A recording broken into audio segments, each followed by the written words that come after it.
देवेंद्र फडणवीस उपमुख्यमंत्रीपद सोडण्यावर ठाम. मोदी शहांसोबत चर्चा करण्यासाठी फडणवीस दिल्लीत. नागपुरात कार्यकर्त्यांकडून जोरदार शक्तीप्रदर्शन. लोकसभेच्या निकालांनी धाकधूक वाढवली. 150 विधानसभा मतदारसंघात महाविकास आघाडीची आघाडी. महायुतीसाठी धोक्याचा इशारा.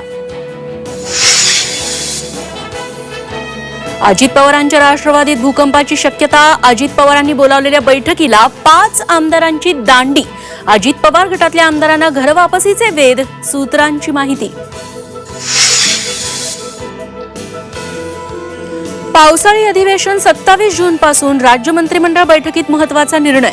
उपमुख्यमंत्री देवेंद्र फडणवीसांची बैठकीला ऑनलाईन उपस्थिती.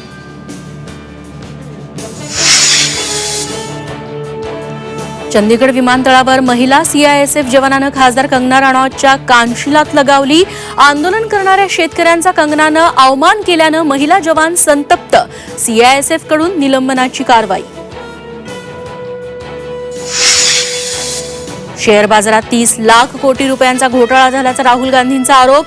पंतप्रधान मोदी आणि शहांची संयुक्त संसदीय समितीमार्फत चौकशी करण्याची मागणी.